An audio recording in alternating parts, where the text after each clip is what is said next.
Jadi ini gue dapat kesempatan untuk mengalami budaya Jogja. Ternyata keluarga istri gue tuh punya hubungan dengan kerajaan Jogja. Lebih spesifiknya ke Kadipaten Pakualamannya. Gue baru tahu nih, mungkin dulu pernah diomongin ya, tapi kayaknya gue dulu nggak ngerti kali mungkin ya. Nah, ini kita diundang ke acara tahunan mereka. Dan katanya sih bakal ketemu langsung ya sama Pakualam ke-10. Wah, gue excited sih. Kayaknya ini pengalaman langka, bahkan buat orang lokal ya. Apalagi gue orang asing ya, dari negara tanpa raja. Asik nih kayaknya.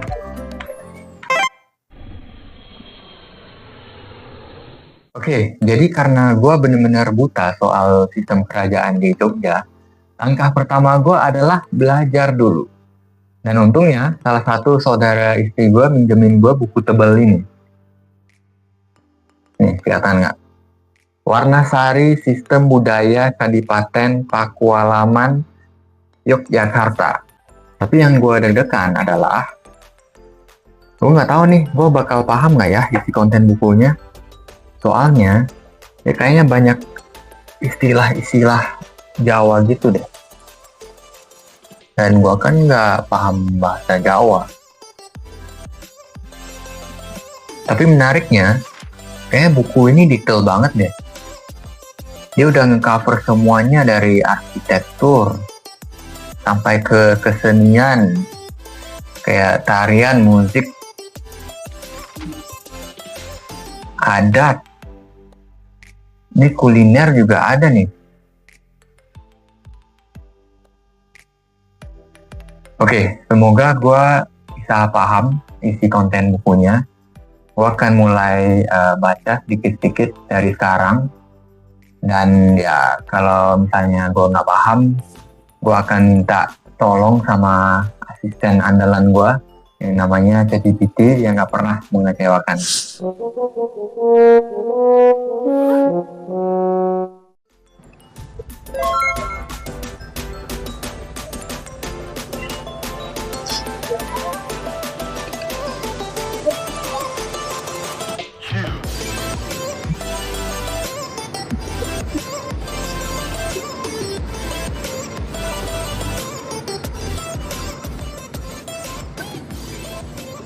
Oke guys, ini gue sekarang lagi berada di stasiun Senen. Gue kali ini ke Jogja naik kereta, karena ya dibanding naik pesawat, naik kereta lebih hemat duit ya. Terus dibanding naik mobil, lebih hemat tenaga. Gue nggak pernah justru naik kereta ke kota lain, kecuali Wus ya, Wus gue pernah. Nah, ini kebetulan lagi musim libur, jadi ramainya minta ampun. Set.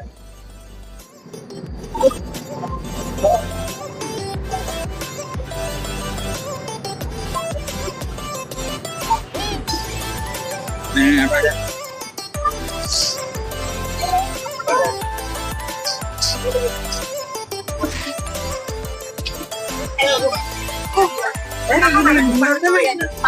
Hai.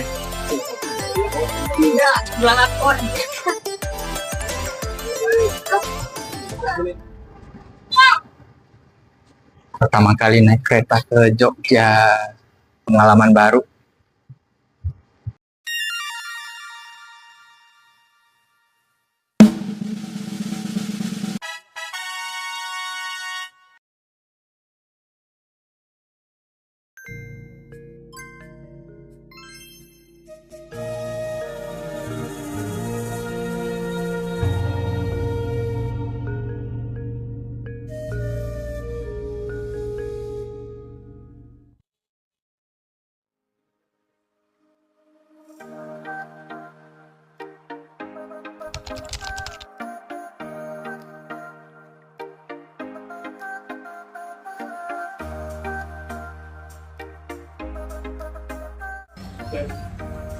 Urusan pertama tentunya makan dulu. Selamat makan guys.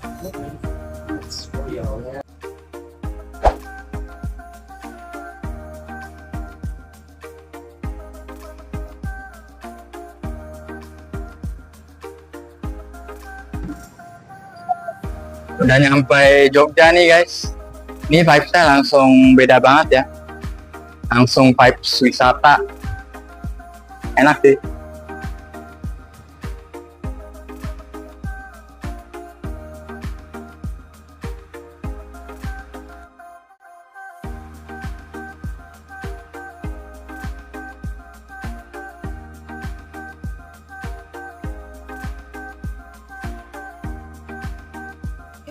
Gak usah lah. Gak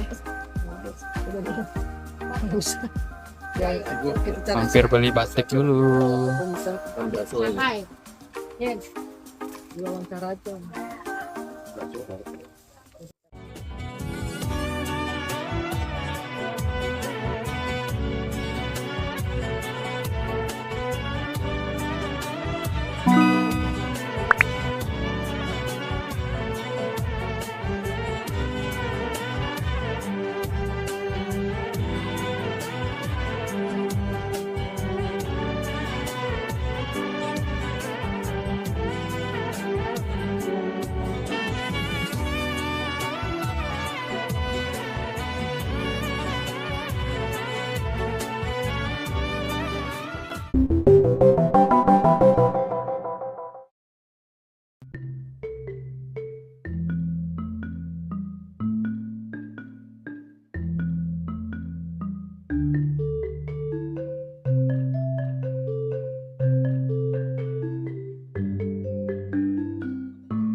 Sudah menjadi sesuatu yang kedua, saya mengucapkan banyak terima kasih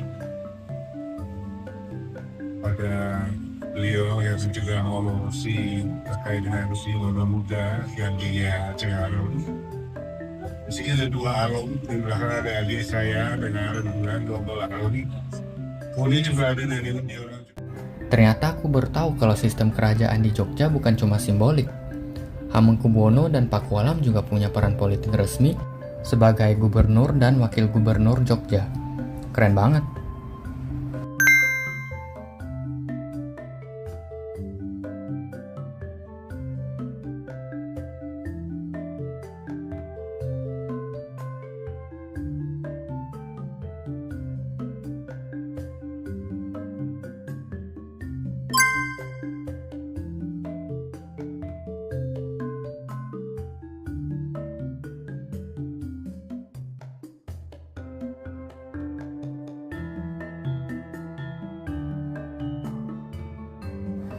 Nah, jadi ada cerita menarik tentang batik-batik tulis ini.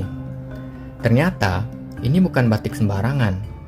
Setiap helai batik ada cerminan nilai-nilai kepemimpinan Astabrata yang terus hidup dan relevan. Setiap jenis motif ada filosofi dan makna di baliknya.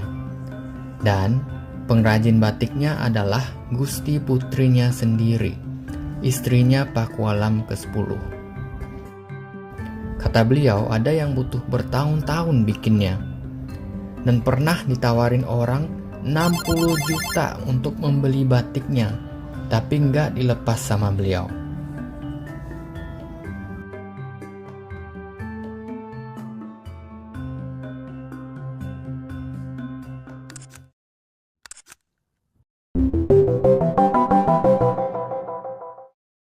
Ini hari ini mau nyekar, jadi pada berkostum hari ini. Ini udah pada siap. Tinggal gue doang masih celana pendek.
Kita sampai di Pura Pakualaman pagi-pagi. Setelah browsing-browsing, ternyata ada kaitannya juga sejarah Jogja sama sejarah Singapura. Tahun 1811, Jogja diserbu dan dijajah sementara sama Inggris. Yang nyerbu, Sir Stamford Raffles, orang yang sama yang nanti menjajah Singapura di tahun 1819. Tahu kan sekarang kenapa di Singapura banyak banget nama Raffles? Raffles Place, Raffles Hotel, Raffles Hospital. Ternyata beliau mampir Jogja dulu sebelum ke Singapura. Oke guys, ini udah nyampai di Pura Pakualam. Tempatnya bagus banget. Ini gue masuk ke sini langsung merasa kayak throwback ke tahun 18 ribuan. Kayak heritage banget gitu tempatnya. Keren sih, keren. Singapura kayaknya nggak ada kayak gini.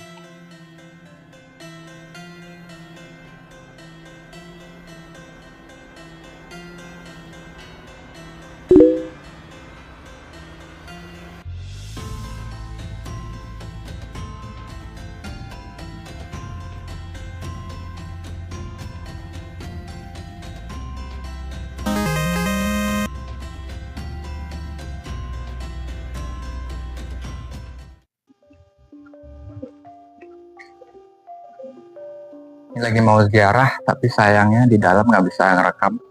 Jadi ya sampai di sini aja ya guys. Ntar kita ketemu lagi nanti. Ya.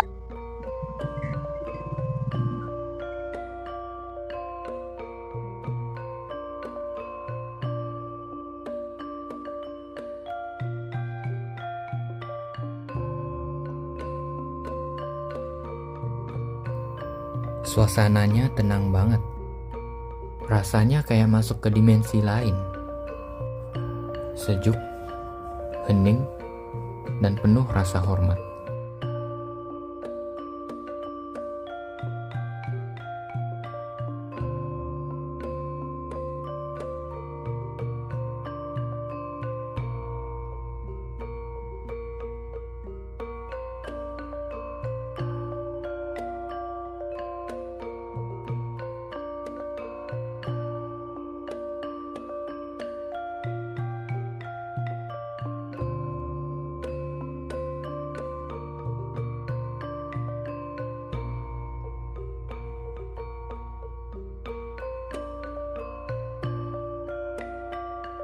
Jadi ini tempat makam Raja-Raja Mataram yang mimpin dari sekitar abad ke-16 sampai abad ke-18. Tempatnya masih sangat terawat ya, dan vibe-nya ada kayak vibe Bali gitu, bagus. Keren.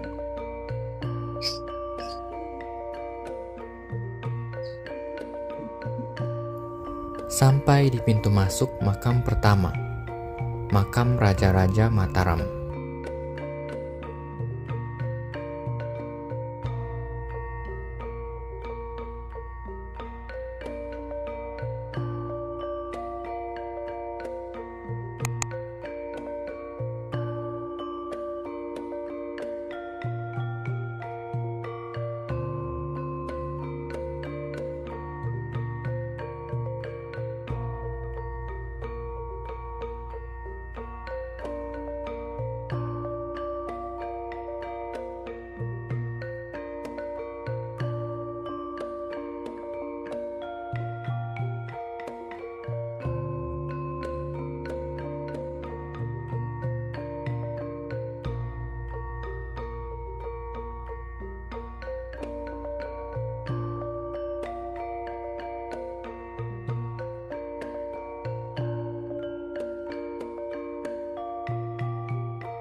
Di sini kita mulai mengantri untuk menyekar.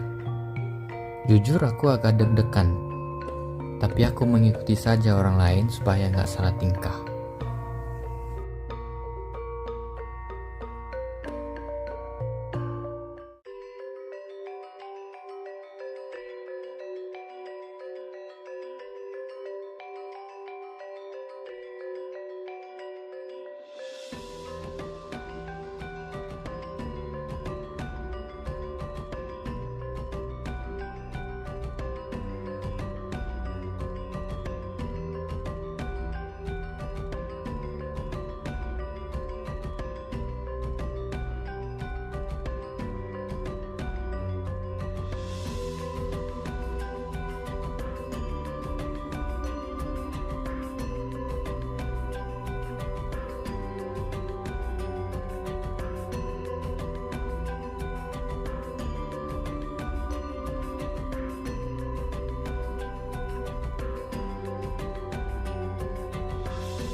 Selesai dari makam pertama, kita langsung ke makam kedua, makam Imogiri.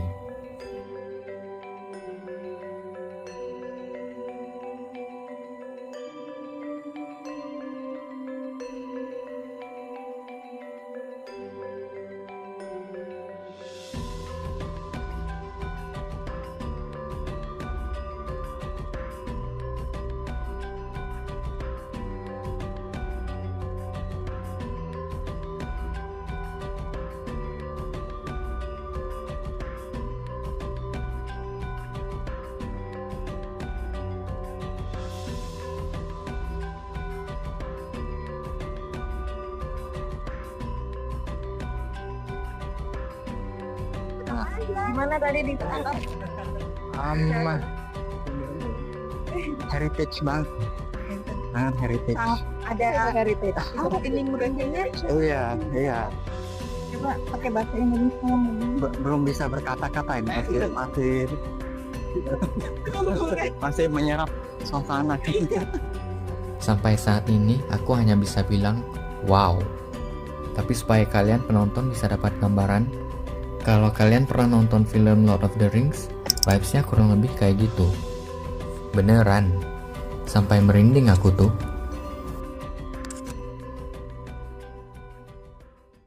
Gua kira awalnya ini cuma bakal jadi trip keluarga. Tapi ternyata ini jadi perjalanan spiritual dan budaya yang membuka mata. Sebagai orang Singapura, gue datang tanpa ekspektasi, tapi pulang dengan rasa kagum yang luar biasa. Ternyata di Indonesia, khususnya Jogja, budaya kerajaan bukan cuma dilestarikan, tapi masih hidup, berfungsi, dan dihormati.